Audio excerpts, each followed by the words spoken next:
மக்களுடன் மனதின் குரல். நாட்டு மக்களுடன் உரையாடும் மோடிஜி. 129வது மாதத்தில் தடம் பதிக்கும் பாரத பிரதமரின் மனதின் குரல். 28/12/2025 பகல் 11:30 பொதிகை தமிழ் தொலைக்காட்சி. நமோ மற்றும் சாரல் ஆப்பில் பதிவு செய்து பிரதமரோடு பேசும் வாய்ப்பை பெறுங்கள். வி ரமேஷ் வழக்கறிஞர், மத்திய சென்னை மேற்கு மாவட்டம், பாஜக. உச்சத்தை தொட்ட தங்க விலை. மீட்க முடியாத அடகு நகையை விற்பதற்கு இதுவே சரியான நேரம். இனியும் யோசிக்காதீங்க. உங்க தங்க நகைய அதிக விலைக்கு விற்க சிறந்த வழி Prime Gold Hub. 9840551787. No compromise. உங்க சைடுலயும் எங்க சைடுலயும். It's a GT promise. GT Holidays, South India's #1 travel brand. 30 நிமிஷம் பேசியிருக்காரு. என்னால் எதுவும் எடுத்துக்க முடியல. விஜயுடைய பேச்சில் இருந்து நீங்கள் வந்து எதை எடுத்துக்கணும்னு நீங்கள் பார்க்குறீங்க? ஒரு பிரம்மாண்டம் வந்து கிளிக் ஆயிடுச்சு. செங்கோட்டையினுடைய அரசியல் நுழைவுக்கு தாவேகாவுடன் ஏதோ எடப்பாடியாருடைய கோட்டை கொங்கு மண்டலமே என்றெல்லாம் சொல்லி கொண்டு மற்ற இடமெல்லாம் வருங்க, எங்கள் கொங்கு மண்டலத்திலலாம் கிடையாதுங்க இப்படி சொல்லிட்டு இருந்தாங்க. இல்லைங்க, அங்கேயும் வருங்க, வந்து டோமுங்க என்று காமிச்சிட்டாரா?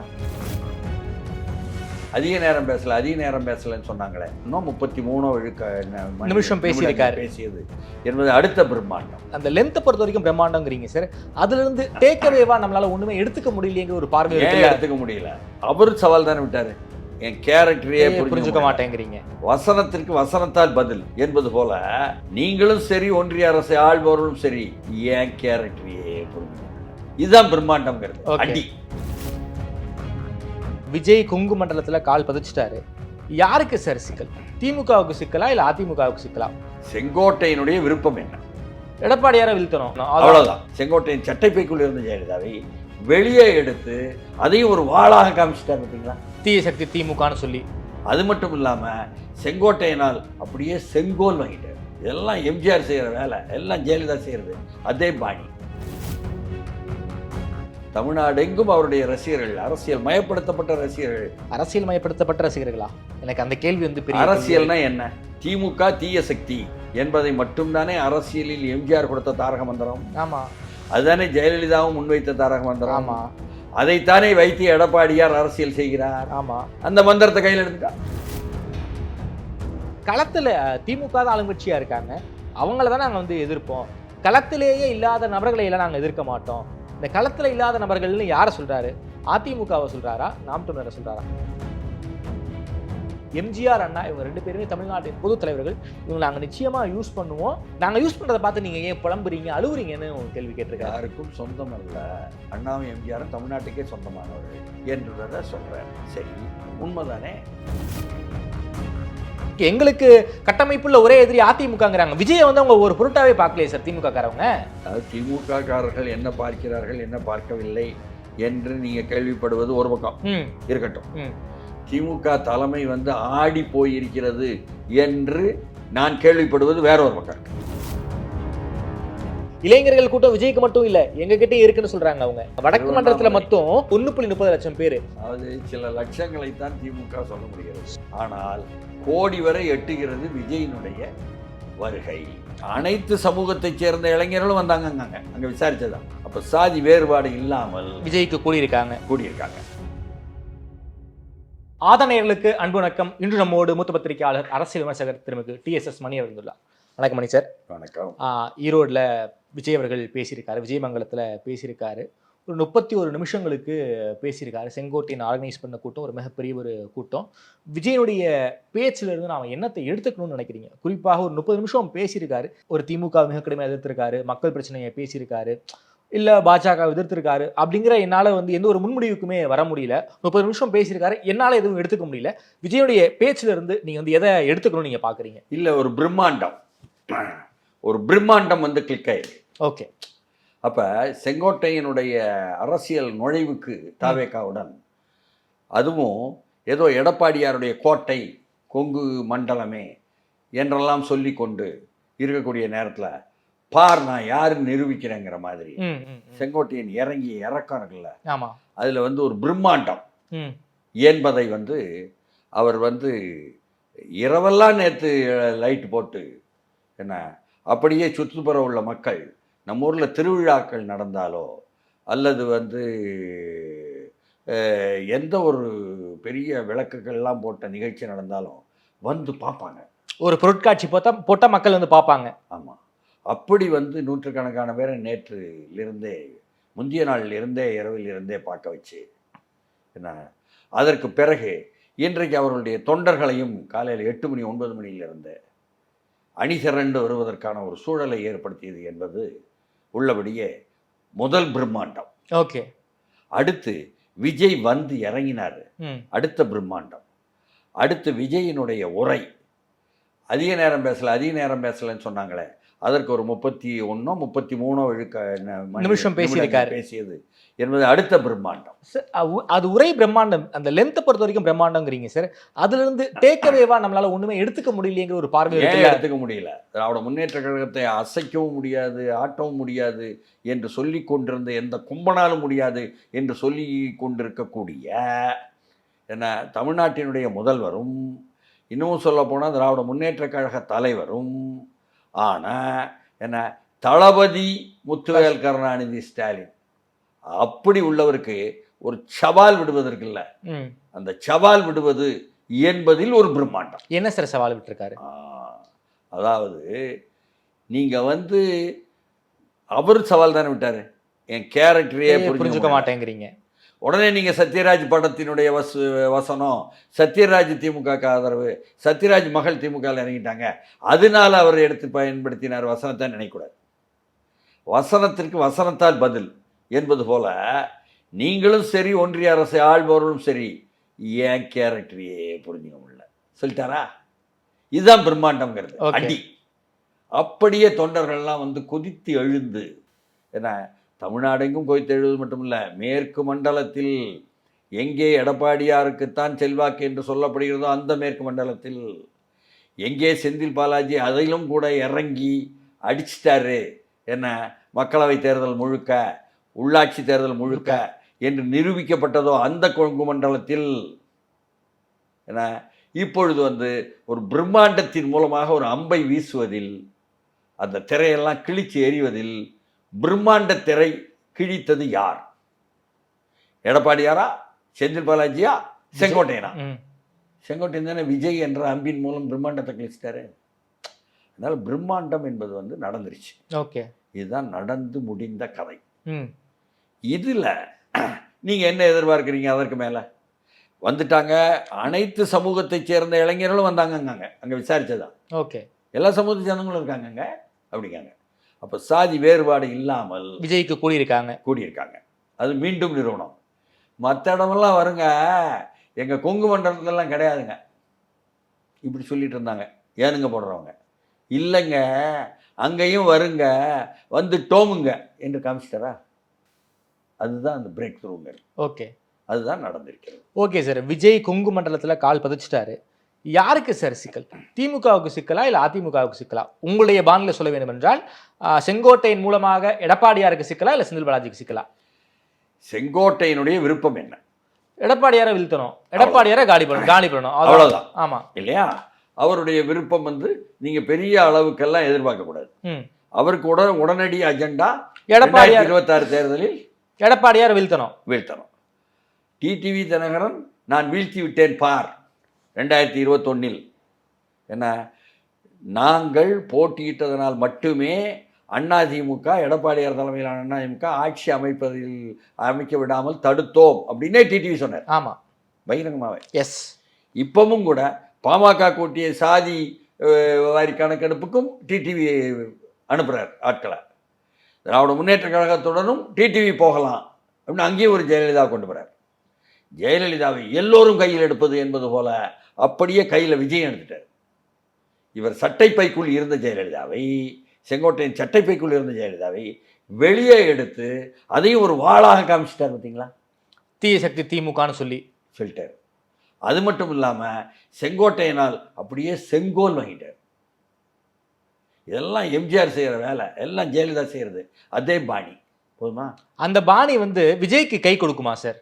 கொடுத்துருச்சே, இன்னைக்கு கையில் தானே எடுத்தார்.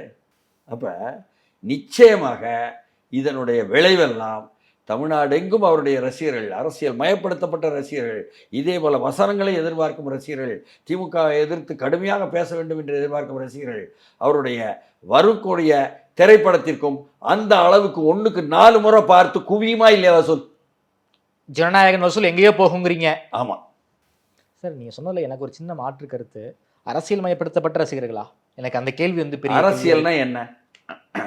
திமுக தீய சக்தி என்பதை மட்டும்தானே அரசியலில் எம்ஜிஆர் கொடுத்த தாரக மந்திரம். ஆமா, அதுதானே ஜெயலலிதாவும் முன்வைத்த தாரக மந்திரம். ஆமா, அதைத்தானே வைத்து எடப்பாடியார் அரசியல் செய்கிறார். ஆமா.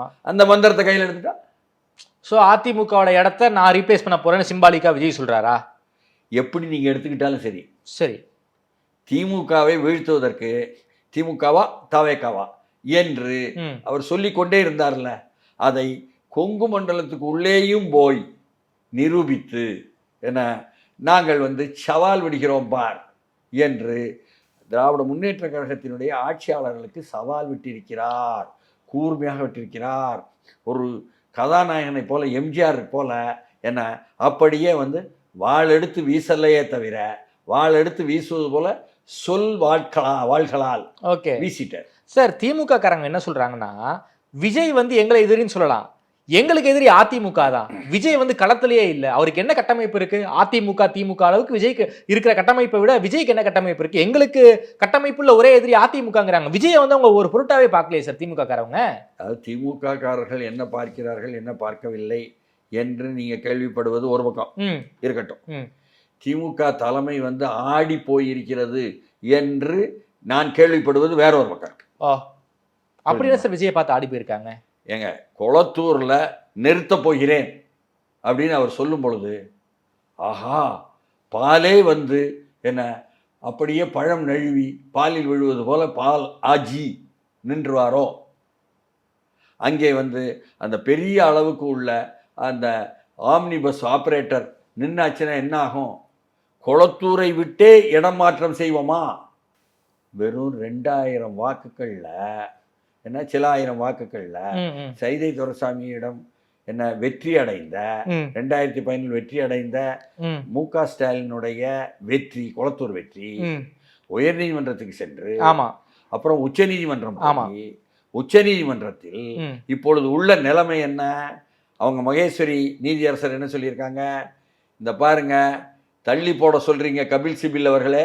கபில் சிபில் மட்டுமா, ஒரு 4-5க்கு மேலே 8 வர வழக்கறிஞரை போட்டு ஒவ்வொரு வழக்கறிஞரும் 50 லட்சம் ரூபா ஒரு ஹியரிங்கே வாங்கக்கூடியவர்களை எல்லாம் போட்டு ஒரு விசாரணைக்கு அவர்கள் மூலமாக வந்து 2.5 கோடி 3.5 கோடி வரை செலவழித்து ஒவ்வொரு ஹியரிங் நடத்தும் அளவுக்கு நமது முதல்வர் தள்ளப்பட்டிருக்கக்கூடிய நேரத்தில் அந்த மகேஸ்வரி ஜட்ஜும் ஜனவரி 21, 22, 23 3 நாட்களும் மறுபடியும் விசாரணை வரும்.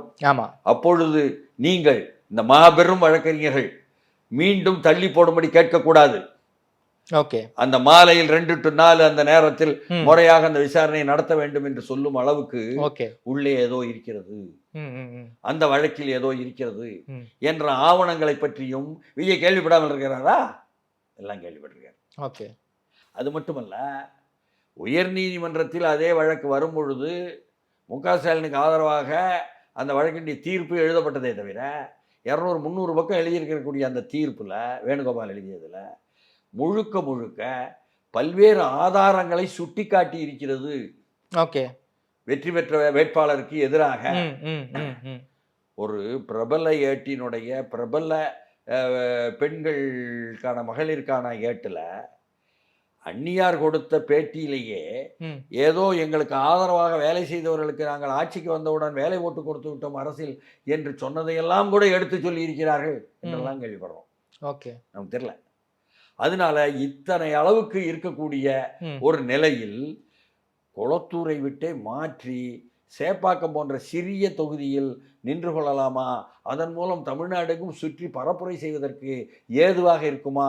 சேப்பாக்கத்தை சரியாக பண்படுத்தி இருக்கிறாரே என்பதாக என உதயநிதியை பற்றியும், உதயநிதி அதே போல கலைஞருக்கு இப்படி நெருக்கடி சென்னையில் வரும் பொழுது திருவாரூர் போல் நின்றது போல உதயநிதி அங்கேயே நிற்பாரா என்பதை பற்றியும் பாஜக ஆதரவு ஏடு நீங்க எழுதியிருக்கேன். நான் அதையும் பார்த்தேன் சார். புரியுதுங்களா? அந்த அளவுக்கு நான் யாரை கண்டு பயம்? கொளத்தூரில் இறங்கக்கூடிய செயல்பாட்டில் இறங்கக்கூடிய விஜய் வேட்பாளரை கண்டு சார் நேத்திக்கு பார்த்து சேப்பாக்கத்தை பற்றித்தான் தங்களுடைய ஆய்வில் என்ன வலுவாக இருக்கிறது தாவேகா என்று சொல்லுகிறார்கள் என்பதும் ஒரு ஆய்வு வந்து கொண்டிருக்கிறது ஓகே என்பதையும் கணக்கில் எடுக்கணும். அப்போ செயல்பாட்டில் திமுகவுக்கு இப்படி முட்டு கொடுத்து திமுக தலைவர்களையே வந்து முட்டுச்சந்தில் நிறுத்துற அளவுக்கு கொண்டு போனதும் ஓகே இந்த ஹீராயிக் ஸ்பீச் என்று சொல்லக்கூடிய அப்படியே தீரமிக்க வீர சாகச பேச்சு ஓகே நடத்தி இருக்கிறாரே ஈரோட்டில் விஜயமங்கலத்தில் என்ன பெருந்துறை தொகுதியில், அதுவும் நீங்க வந்து இணைச்சு பார்க்கணும். Okay sir. சார் எனக்கு 2011 கூட ஸ்டாலின் அவர்கள் வந்து 48% வாங்கினார் சார். 2016 54, 2021 60% சார். 40% தான் எதிர்கட்சி வாங்கியிருந்தாங்க. அப்போ அதிமுக பாஜக கூட்டணி 60% சார் ஸ்டாலின் அவர்கள் வாங்கியிருக்காரு. அப்படி அங்க போய் ஏன் தொகுதி மாறணும்? அது மட்டும் இல்லாம நேத்தைக்கு குளத்தூர்ல ஒரு மிகப்பெரிய நலத்திட்ட உதவி எல்லாம் அரசு சார்பாக எல்லாம் பண்ணியிருக்காங்கல்ல, பல்வேறு உதவிகள் செய்கிறாரு.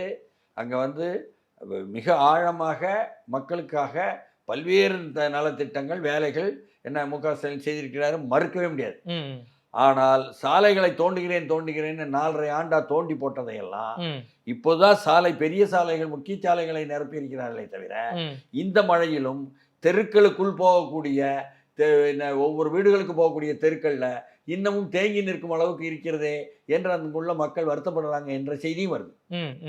எதிர்த்து நிற்கக்கூடிய வேட்பாளர் என்பதுதான் அதில் முக்கியம். ஆதிராஜா நின்னார் லாஸ்ட் எலெக்ஷன்ல போன முறை என்ன சைதை துரைசாமிக்கு முன்னால. ஆமா. அதற்கு பிறகு பார்த்தீங்கன்னா இப்போ இவர் பாலாஜி அப்படின்னு நிறுத்துறாருன்னு சொன்னால் விஜய், அதுவும் கூட என்ன ஒரு ஒரு ஒரு ஒரு நிலை கொலைய வைக்கும் என்று நம்புறாங்க. ஓகே. எதிர்த்தரப்பு நம்புறாங்க, திமுக தரப்பு என்ன பண்றாங்கன்னு தெரியாது. சரி. ஆனாலும் கூட எல்லா கட்சிகளுமே இந்த முறை வந்து உத்தரவாதமான நிலையில் இருக்கிறோம் என்பதை தங்களுக்கு தாங்களே சொல்லிக் கொள்ள முடியவில்லை. இல்ல அதே போல அதிமுகவில் கூட சிவி சண்முகம் அவர்கள் விழுப்புரத்துல இருந்து மயிலத்தில் நிற்க போறாருன்னு செய்தி வருது. பொன்முடி அவர்களும் தொகுதி மாறுவதற்கு வாய்ப்பு இருக்குன்னு செய்திகள் வந்துகிட்டு இருக்கு. நம்ம டிடிவி தினகரன் லாஸ்ட் எலெக்ஷன்ல கோவில்பட்டியில் நின்னாரு, இந்த முறை வந்து ஆண்டிப்பட்டியில் நிற்க போறாருன்னு செய்திகள் வந்துகிட்டு இருக்கு. ஸோ பல முக்கியமான தலைகள் எல்லாமே வந்து பல்வேறு காரணங்கள் இருக்கு. அது Vijay factor one of the காரணமான்னு கேட்கிறேன். ஏற்கனவே ஆண்டிப்பட்டியில் நின்றிருந்தால் வெற்றி பெற்றிருப்பார், கோவில்பட்டியில் ஏன் நின்றார் என்ற கேள்வி டிடிவி விஷயத்தில் இருந்துச்சு. ஆமாம், சர்ச்சையில். அதே மாதிரி என்ன நீங்கள் வந்து இங்கே யாரை சொன்னீங்க, சிவி சண்முகத்தை பொறுத்தவரை ஒரு முறை தோல்வி அடைந்ததனால் என்ன அதை வந்து அவர் மாநிலங்களவைக்கு அனுப்பப்பட்டார் என்ற அளவுக்கு அது மீண்டும் கவனிக்கப்படும் என்பதும், அங்கே வந்து உங்களுக்கு வந்து லட்சுமணன் வெளியே தள்ளப்பட்டதை காரணமே சிவி சண்முகம் தானே. அதனால் லட்சுமணன் வெற்றி பெற்றாரு, லட்சுமணன் சரியான வேட்பாளராக இருக்கிறாரு, அவர் வந்து மருத்துவராக இருந்து குறைந்த வேலைக்கு எல்லோருக்குமே உதவி செய்தவராயிற்று என்ற நற்பெயர் வாங்கி வைத்திருக்கிறாரு, அதனால தானே ஜெயலலிதா அம்மா மேலே தூக்கி வைத்தார், அதை சிவி சண்முகம் வந்து எதிர்த்ததுனால தானே அவர் அங்கே போனார் என்பதாக அந்த வேட்பாளர் என்ற வலு இருக்கு. அதே சமயத்தில் என்ன பொன்முடியை பொறுத்தவரை அவர் முடியாதனால் தோற்று போகிறோம் என்பதனால் தானே திருக்கோவிலூர் போனார் என்பதும் கூட ஒரு கணக்கு இருக்கு. பொன்முடிக்குத்தான் கொடுப்பார்களா அல்லது பொன்முடி மகனுக்கு மட்டும் இந்த முறை கொடுப்பார்களா என்பதும் திமுகவுக்குள்ள சர்ச்சை இருக்கு. Okay sir. செந்தில் பாலாஜி கூட கரூர்ல இருந்து கோவை தெற்குக்கு போலாமாங்கிற ஒரு மைண்ட் செட்ல இருக்காரு. வானதி கூட கோவை தெற்குல இருந்து கோவை வடக்குக்கு போலாமாங்கிற கூட மைண்ட் செட்ல அவங்க இருப்பதாகவும் தகவல் வந்துகிட்டு இருக்கு. அண்ணாமலை வந்து அரவக்குறிச்சியில இருந்து மாறி கோயம்புத்தூர்ல வந்து ஏதோ ஒரு தொகுதியில போட்டி போட போறாருங்கிற பல்வேறு காரணங்கள் ஒவ்வொருத்தருக்கும் இருக்கு. எல்லாவற்றிற்கும் விஜய் தான் காரணம் நான் சொல்லல. Okay okay. ஆனாலும் இளைஞர்கள் மத்தியில் இன்றைக்கு எழுந்திருக்கக்கூடிய விஜயினுடைய வீச்சு இருக்க, அது சாதாரண வீச்சு அல்ல. ஓகே. அது எல்லோரையும் மிரட்டுகிறது. சார் அதுக்கு கவுண்டரா தான் வந்து வடக்கு மண்டலத்துல திமுக இளைஞரணி நிர்வாகிகள் சந்திப்புங்கிற ஒரு கூட்டத்தையே திமுக நடத்தியிருக்காங்க. வடக்கு மண்டலத்துல மட்டும் 1.30 லட்சம் பேர். தமிழ்நாடு முழுக்க இளைஞரணிக்கு மட்டுமே 5 லட்சம் நிர்வாகிகள் இருக்காங்க, உறுப்பினர்கள் ஒரு 50 லட்சம் பேர் இருக்காங்கன்னு திமுக ஒரு டேட்டா சொல்றாங்களே சார். இளைஞர்கள் கூட்டம் விஜய்க்கு மட்டும் இல்ல, எங்க கிட்டே இருக்குன்னு சொல்றாங்க அவங்க. அது சில லட்சங்களைத்தான் திமுக சொல்ல முடிகிறது. சரி. ஆனால் கோடி வரை எட்டுகிறது விஜயினுடைய வருகை என்பதை அவர்களும் கூட நாங்கள் பாருங்க என்ன தேர்தல் ஆணையத்தினுடைய பதிவு என்பதன் மூலமே நாங்கள் காட்டுகிறோம் வாக்காளருடைய ஒவ்வொருத்தருக்கும் உள்ள அடையாள அட்டையில் என்று அவங்க ஒரு கணக்கு சொல்றாங்களே. கணக்கு எல்லா இடமும் சொல்ல ஆரம்பிச்சிட்டாங்க. ம். கணக்கு சொல்வதை வச்சு மட்டும் பார்க்க முடியுமான்னு தெரியலை. திராவிட முன்னேற்ற கழகத்திற்கு எதிராக உள்ள ஆன்டி இன்கம்பன்சி ஃபேக்டர் என்று ஒன்று இருக்கிறது. ஆமா இருக்கு. அது நாளுக்கு நாள் கடுமையாகவும் போகிறது. ஆமா. அதில் அவர்கள் பெறக்கூடிய பெண்களுடைய வாக்குகள் என்பது உயர்ந்து இருக்கிறது. யாரு? திமுகவுக்கு. திமுகவுக்கு பெண்கள் வாக்கு உயர்ந்திருக்கு. எப்படி எப்படி என்று கேட்டால், இலவச பேருந்து என்பதன் மூலம் உள்ளாட்சி தேர்தல் முழுக்க திமுக வென்றது. ஆமா. மீண்டும் அதற்கு பிறகு வந்த சட்டமன்ற தேர்தல், மக்களவை தேர்தல் எல்லாம் முடிந்த பிறகு அது பழையதாகவும் என்ன இதாகவும் போயிடுச்சு. புரியுதுங்களா? காலாவதியானதும். அதனால் அதற்காக வாக்கு என்பது மீண்டும் திமுக எதிர்பார்க்க முடியாது. சரி. மாறாக 100 நாள் வேலையின் மூலம் பெண்களுக்கு கிராமங்களில் வரக்கூடிய அந்த வங்கி பணம் இருக்குல்ல, ஆமா, அதை பிடிஓ ஆஃபீஸ் மூலம் வருது, ஸ்டாலின் ஆட்சி தான் கொடுத்துச்சுன்னு நம்பிக்கிட்டு இருக்காங்க பெண்கள் கிராமத்தில். ஓகே. அது மட்டுமல்லாமல் மகளிர் உரிமை தொகை என்று ஸ்டாலின் கொடுக்கக்கூடியது வங்கி மூலம் வருது. ஒவ்வொரு வீட்டுக்கும் 1000 ரூபா. ஆமா. வீட்டில் படிக்கிற பிள்ளை இருந்துச்சுன்னு சொன்னால் கல்லூரி போகிற பிள்ளைக்கு அதுக்கு ஒரு 1000 ரூபா. 1000 ரூபாய் வருது. பையன் இருந்தால் அவருக்கு ஒரு 500 ரூபா. எல்லாமே வங்கி கணக்கின் மூலம் வருவதனால் வீட்டின் குடும்பத் தலைவன் டாஸ்மாகுக்கு கொண்டு போக முடியலை. இவர்களுக்குள் புழங்குகிறதா அந்த பணம். இதற்கு முன்னால் கிராமப்புறங்களில் புழங்கியதே கலெக்டர் ஆஃபீஸ் மூலமாக இருக்கக்கூடிய அந்த சுயநிதி குழுக்களுடைய கடன் பணம் தான் என்பதாக இருந்த பெண்கள் மத்தியில் இப்படி உங்களுக்கு திருப்பி தரவே வேண்டாம், கடனாக அல்ல, உங்களுக்கு என்பது போல இந்த பணம் குவிகிறதுக்கும் பொழுது அதில் திளைத்து விட்ட அந்த பெண்கள் ஸ்டாலின் ஆட்சியின் மீது, திமுகவின் மீது மாபெரும் திருப்தியும் ஆதரவும் என்று நான் சொல்லவில்லை. மாறா திமுக ஆட்சிக்கு மேல் அதிருப்தி இல்லாமல் இருக்கிறார்கள். ஓகே, வித்தியாசம் இருக்கு. இது கிராமப்புறத்தில் உள்ள சூழல். ஓகே, கிராமப்புறத்தை சாதாரணமாக நினைக்கக்கூடாது. இதை எப்படி பார்ப்பீங்க? ஆன்டி இன்கம்பன்சி ஃபேக்டர் என்று சொல்லக்கூடிய ஆட்சிக்கு எதிரான மனோபாவம் என்பதற்கு எதிராக ஆட்சிக்கு ஆதரவான மனோபாவம் என்ற ப்ரோ இன்கம்பன்சி ஃபேக்டர் என்று ஒன்று இருக்கிறது. ஆமாம், அந்த ஆன்டி இன்கம்பன்சி இது நல்லிஃபை பண்ணியிருக்குது கிராமப்புறங்களில். ஆனால் நகர்ப்புறங்களில் அதே கிராமங்களில் அதே பெண்கள் மத்தியில் வெறும் 18 40 வயது மட்டுமல்ல, அதற்கு மேல் 60 வரை 60க்கும் மேலே கூட விஜய் தம்பி வர்றாப்புல, அவர் ஏதாவது நல்லது கொண்டு வருவார் என்பதாக மாற்றத்தை விரும்புவதும் ஒரு அலை போல வீசுகிறது என்பதும் யதார்த்தமான உண்மை. ஓகே. அப்போ நீங்கள் இவ்வளவு கஷ்டப்பட்டு வேலை செஞ்சு அதிருப்தி இல்லாமல் அந்த கிராமப்புற பெண்களை ஆக்கி வைத்திருக்கக்கூடிய திராவிட முன்னேற்ற கழகத்தினுடைய அந்த அணுகுமுறை என்பது நல்வாழ்வு திட்டம் கொடுக்கவேன்னு சொல்லவே இல்லை, நல்லா கொடுத்துருக்காங்க. அப்படி இருந்தும் இந்த பக்கம் விஜயை நோக்கி ஈர்க்கப்படுகிறது. காரணம், அவருடைய திரைத்துறை மூலமாக இருக்கக்கூடிய அந்த பிரபலமும் மாற்றத்தை விரும்பக்கூடிய மக்களுடைய மனோபாவமும் சேர்ந்து ஈர்க்கப்படுகிறது. அதற்கு மீண்டும் தான் ஒரு ஹீரோவாக நிறுவிக்கொள்ள வேண்டும். அதை சாதிப்பதில் மேற்கு மண்டலத்திற்குள்ளேயே சாதித்து விட்டது என்று விஜயமங்கலத்தை சொல்றார். விஜயமங்கலம் விஜய்க்கு வெற்றி தான் என்ற அவரை நம்பிக்கை ஏற்படுத்தி இருக்கிறது. இதுதான் வாக்குகளாக வருமானு நான் சொல்லலையே. விஜயமங்கலத்தில் கிட்டத்தட்ட வெற்றின்னு சொல்றீங்க. எடப்பாடியார் என்ன பண்ண போறாரு? அதாவது அவர் வாக்குகளில் கவனம் செலுத்துகிறார். அவர் அங்கே கொடுத்த வாக்குகளை நிறைவேற்றி இருப்பதனால் வாக்குகளில் கவனம் செலுத்துகிறார்.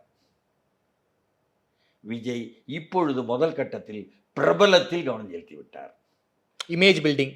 அடுத்த 5 மாதங்களில் இவரும் கூட மக்கள் பிரச்சனைகளை பேசலாம், கூட்டணிகள் அமைக்கலாம், தொகுதிக்கு தொகுதி நல்ல முறையில் நிறுத்தலாம். ஆனால் அதற்கு முன்னால் அமைப்பு கட்டுமானம் இருக்கிறதே, அதற்கு உள்ளே வரக்கூடிய பிணக்கு இருக்கிறதே, அதிகாரத்தில் போட்டி, அந்த மாவட்ட செயலாளர் இந்த மாவட்ட நேத்திக்கே வந்துருச்சு.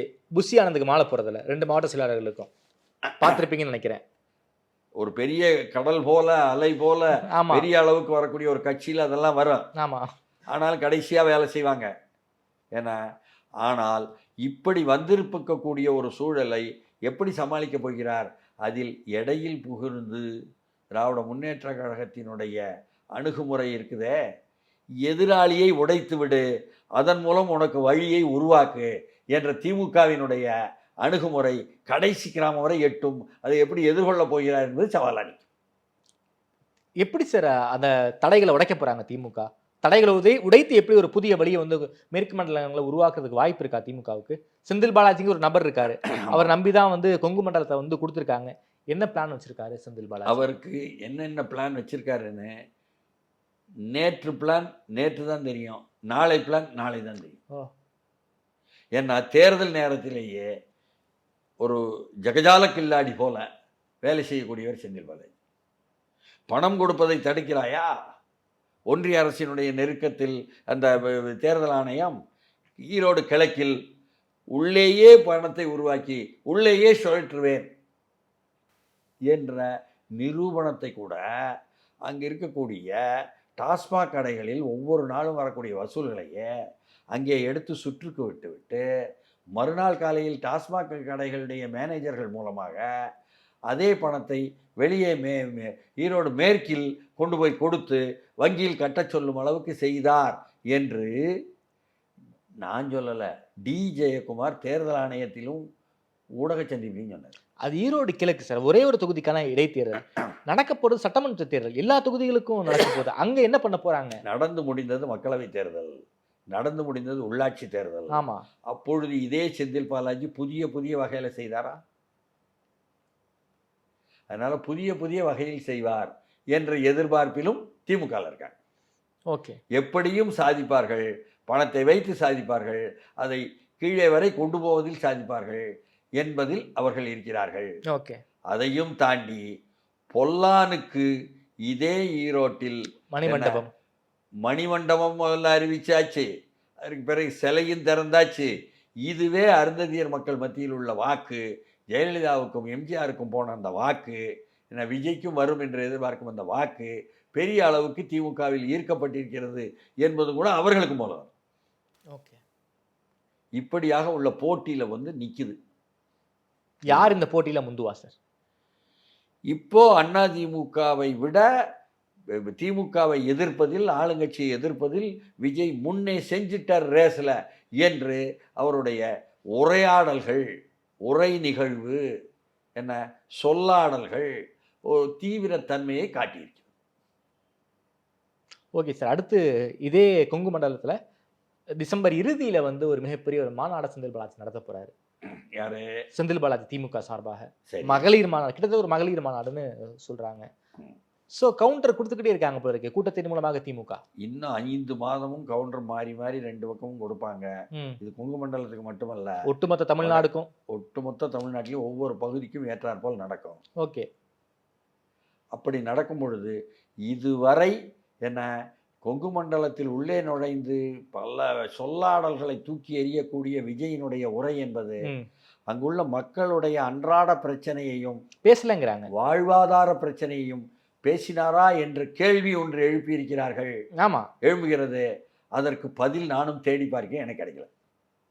அங்க அவ்வளவு சாயப்பட்டறைகள் அப்படி இப்படின்னு ஏகப்பட்ட பிரச்சனை, டெக்ஸ்டைல் இண்டஸ்ட்ரியில் ஆரம்பிச்சு ஏகப்பட்ட பிரச்சனை இருக்கு. அதை பத்தி ஒரு தொடவே இல்லை. பவானி சுற்றுச்சூழல் பிரச்சனை, என்ன சுத்திகரிப்புக்காக நீதிமன்றம் போய் சுத்திகரிப்பு ஆலைகளை வாங்கி கொண்டு வந்து செய்கிறார்களா என்ற பிரச்சனை என்பதெல்லாம் சூழலியல் விஷயத்திலும் இருக்கு. ஆமா, தொழிலாளர் பிரச்சனையிலையும் இருக்கு, முதலாளிகள் பிரச்சனையிலையும் இருக்கு. ஓகே, இப்படி பல்வேறு விஷயங்கள் இருக்கு. அடுத்தடுத்து பேசுவார், செய்வார், போராட்டங்கள் நடத்துவார் என்று நாம் விஜயை எதிர்பார்க்கலாமா என்பதுதான் கேள்வி. அதே போல வந்து களத்துல திமுக தான் ஆளுங்கட்சியா இருக்காங்க, அவங்கள தான் நாங்கள் வந்து எதிர்ப்போம். களத்திலேயே இல்லாத நபர்களை எல்லாம் நாங்கள் எதிர்க்க மாட்டோம். இந்த களத்தில் இல்லாத நபர்கள்னு யாரை சொல்றாரு? அதிமுகவை சொல்றாரா, நாம் தமிழரை சொல்றாரா? அதே போல இன்னொரு வார்த்தையும் சொல்றாரு, எம்ஜிஆர் அண்ணா இவங்க 2 பேருமே தமிழ்நாட்டின் பொது தலைவர்கள், இவங்க நாங்கள் நிச்சயமா யூஸ் பண்ணுவோம். நாங்கள் யூஸ் பண்றதை பார்த்து நீங்க ஏன் புலம்புறீங்க, அழுவுறீங்கன்னு கேள்வி கேட்டிருக்காரு. யாருக்கும் சொந்தம் அல்ல, தமிழ்நாட்டுக்கே சொந்தமானவர்கள். அண்ணாவும் எம்ஜிஆரும் தமிழ்நாட்டுக்கே சொந்தமானவர்கள் என்றதை சொல்றார். சரி, உண்மைதானே? அதுதானே எல்லோரும் நினைப்பாங்க. எம்ஜிஆருக்கு எதிராக திராவிட முன்னேற்ற கழகமும் பேசலையே. செங்கோட்டையன் வந்த பிறகு ஜெயலலிதாவுக்கு எதிராகவும் தாவேக்கா பேச முடியாத. அதே சமயம் அமமுக திமுகவுடன் கூட்டணி சேர்ந்தால் கடைசி 1.5 மாதம் திமுகவும் ஜெயலலிதா எதிராக பேச முடியாத. இப்படி எல்லோருமே லாக் ஆயிருக்காங்க ஓகே என்பதுதான் யதார்த்தத்தில் நாம் பார்க்கும் காட்சி.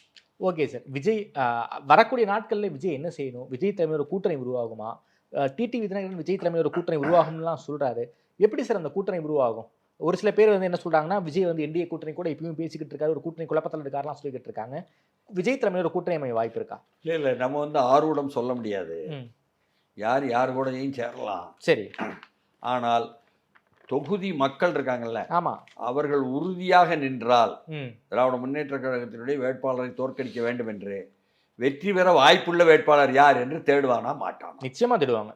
அப்பொழுது விஜய் வைக்கும் வேட்பாளரா, எடப்பாடி வைக்கும் வேட்பாளரா, என்ன நாம் தமிழர் வைக்கும் வேட்பாளரா என்ற பிரிவினை இல்லாமல் யார் தோற்கடிக்கும் வேட்பாளர் திமுகவை என்பதாக தேர்வு செய்வார்கள் ஒவ்வொரு தொகுதி மக்களும். தேர்வு செய்வாங்க சார். அதுக்கு அந்த வேட்பாளருக்கு மசில் பவரும் மணி பவரும் இருக்கணும்ல சார். அது ஏடிஎம்கே மாவட்ட செயலாளர்களுக்கும் டிஎம்கே மாவட்ட செயலாளர்களுக்கும் இருக்கும். ஒரு ஒரு செய்தியை நீங்கள் கேள்விப்பட்டிருக்கலாம். யார் வந்து தாவேக்கால வந்து அதிகபட்சம் ஒரு தொகுதிக்கு 5 கோடி வரைக்கும் செலவு செய்வாங்கன்னு இது எடுக்கப்பட்ட சர்வேல ஒரு 8லேருந்து ஒரு 10 பேர் தான் சார் வந்திருக்காங்க. ஏங்க இப்போவுமே பல லட்சம் ரூபாயை நிர்வாக குழுவுக்கு தேர்ந்தெடுக்கப்பட்ட மாவட்ட செயலாளர்களிடமிருந்து பெறாமல் இந்த நிகழ்ச்சியை நடத்தலை தாவேகா. பல லட்சம் இல்லை, கோடி வரை கூட செலவழித்து கொண்டிருக்கிறோம் என்று ஒவ்வொரு மாவட்டங்களிலும் மண்டலங்களில் இருந்தும் சொல்லாத தாவேகா பிரமுகர்களையும் நாம் பார்க்கல. இப்பொழுதே செலவழிக்கிறாங்க.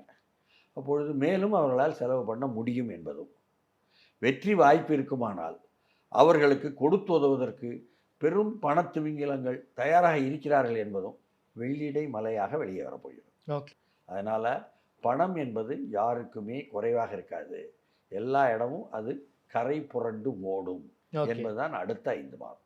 ஓகே சார், நன்றி சார். குறிப்பாக விஜயனுடைய இந்த விஜயமங்கலம் பேச்சு பற்றி உங்களுடைய பார்வை ரொம்ப அறிவாக வச்சுருக்கீங்க. கொங்கு மண்டலத்தில் ஒரு மிகப்பெரிய ஒரு அதிர்வலையை ஏற்படுத்தி இருக்காரு விஜய். அது ஓட்டுக்கெல்லாம் மாறுமா மாறாதாங்கிறதெல்லாம் இன்னொரு பட்சம். ஆனால் ஒரு மிகப்பெரிய ஒரு பிரசன்ஸை ஏற்படுத்தியிருக்காரு. அதுவே விஜய்க்கு பிரம்மாண்டம்னு சொல்லியிருக்கீங்க. நேரில் வந்து எனக்கு கொடுத்து பேசியமுக்கு நன்றி மணி சார்.